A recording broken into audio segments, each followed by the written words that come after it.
For my cross-media package, I created a film trailer working in the psychological thriller genre. My film trailer can be argued as having used, challenged, and developed certain genre, representation, and institutional conventions. In terms of narrative, I feel that I follow conventions of psychological thrillers and trailers in general in opening my trailer with Todorov's discussed Equilibrium. Trailers I took inspiration from, for example Shutter Island and the others, as well as other trailers, all began with Equilibrium, where everything was stable yet not quite right. I attempted to emulate this by having my protagonist declare through dialogue and voiceover that she still feels like something's missing. Also, for the first 20 seconds of my trailer, the shots were stationary, which connotes an undisturbed atmosphere. Along with this, I chose to create a noticeable contrast between my protagonist's appearance at the beginning of the trailer and her appearance towards the end in the disruption and recognition stages. In the Equilibrium, although still wearing black, my protagonist is shown to have an arguably more feminine hairstyle and overall look as she wears a dress and more colours, for example red and white. This would connote that the protagonist is happy enough to take pride in her appearance, yet the black colour of her dress signifies that something is still missing, a conventional character trait for a protagonist of a psychological thriller during the Equilibrium. During the various scenes of disruption within my trailer, her appearance gets more haggard, creating a contrast against the way she looked earlier in the trailer, something that is often seen in horror films. In terms of representation, I feel that I follow conventions in portraying youth as being oppressed and looked down upon by adults. This is not just a convention of psychological thriller/drama films, for example Stoker, but a convention of many films in general. To do this, I purposely included in the third and fifth shots my protagonist's mother looking disapprovingly at her, as she talks of how she feels that something's missing, and her response being no, she's fine. In doing this, I feel that I complied with Erikson's theory that teenagers look for identities and some never fully resolve their search. Also, the representation of older people as being condescending here is also conventional, shown in trailers like Afterlife and the others. In accordance with convention of psychological thrillers, the representation of my main authority figure and antagonist, the psychiatrist, is almost too compassionate and overly caring, which I hoped would create an uncomfortable atmosphere. Also, in his first and only appearance within the trailer, he's captured in a low-angle shot, forcing the audience to look up at him, giving him a sense of power over the protagonist and the audience. This, along with his voice being the only diegetic sound in the shot, establishes his authority. Other examples of authority within my trailer, such as the first Doctor who relays information that the protagonist's memory is missing through non-diegetic voiceover, and the second male voiceover that reveals that the protagonist suffered some kind of accident, were intended to create a conventional enigma for the audience and leave them wanting to know the details of the accident. I feel that the use of two male doctors is conventional to the genre of psychological thrillers, as they are stock characters within the psychological thriller genre. And also, patriarchal hierarchy is very common in the genre. It may also be argued that I challenge conventions in terms of the representation of my female protagonist. The well-known and established role of any female character in most psychological thriller films is to be subordinate to at least one male character, and sometimes even passive. However, I challenge this in one of the final shots when the protagonist is shown to be stood up whilst the male antagonist, the Doctor, is sat down. In doing this, the composition connotes that the female protagonist has power over the Doctor, as she's on a higher level than him. Her rapid hand gestures reflect her frustration with the Doctor, and also the diegetic dialogue in the scene could be seen as giving power to the female, as she states, "You don't know anything," in an aggressive way, almost as if to connote her dominance over him.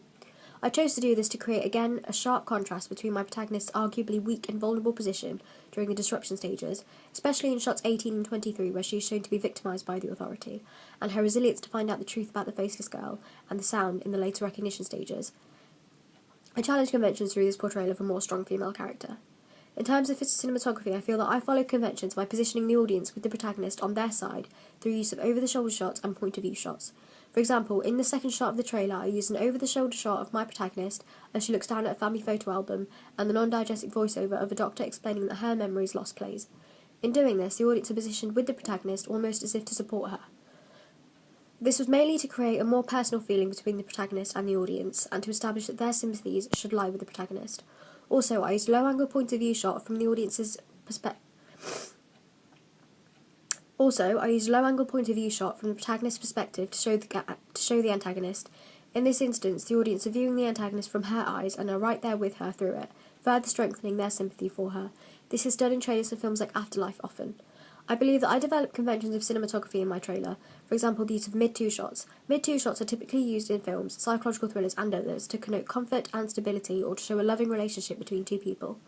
I developed this in the third shot of my trailer where my protagonist is sat with her mother in a therapist's office, in that I did include the mid-two shot, but instead of using it to show a comforting relationship, I used to show the strange and frosty relationship between my protagonist and her mother. For For example, I decided to leave a considerable distance in between the two and also use handheld and slightly unsteady camera to reflect the rocky nature of their relationship. I felt that this was necessary to isolate the protagonist and obtain sympathy from the audience. Editing-wise, I feel that I followed conventions to an extent. Most of the trailers I took inspiration from, for example Shutter Island and Black Swan, began with a slow pace which then picked up dramatically towards the end of the trailer. I emulated this and started my trailer with 2 relatively long takes, mainly due to them being the equilibrium stage and the need to reflect stability. Then as my trailer progressed into the disruption and rising action stages, the shots became quicker, some lasting only 1 second to connote urgency. Typically, psychological thrillers use discontinuity editing towards the end of their trailers than the more conventional continuity editing. I followed this convention and began my trailer with simple cuts and fades before alternating to jump cuts and axial cuts. For example, I used an axial cut to end my trailer. From this, I hope to unsettle my audience and add to the shock of the content. In terms of sound editing, I feel that I follow convention through use of voiceovers and the application of a soundtrack to my trailer. Voiceovers are often used in almost all film trailers to add information or reveal certain aspects of narrative that cannot be physically shown. Through use of a diegetic voiceover, I was able to relate to the audience that the protagonist's tortured state and memory loss was the result of an accident. This is vital information and content for my film, much like the voiceovers in the trailer for Shutter Island and Black Swan. Moving on to institutional conventions, I feel that I followed convention in that I began my trailer with the MPAA splash screen.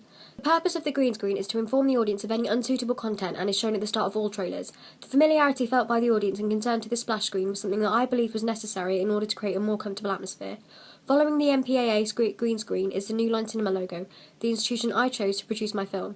In choosing New Line Cinema as my production company, I hoped that the audience would recognise it as an institution known for conventionally producing psychological thriller/drama films, for example Seven, and see my films being high quality. This is again conventional, as the companies involved in the production or distribution of a film are typically shown at the beginning of a trailer. Conventionally, billing blocks are shown at the end of a trailer after the film's logo. I use this convention. Also, I follow the conventional layout of a billing block by using the credit block font used in most billing blocks.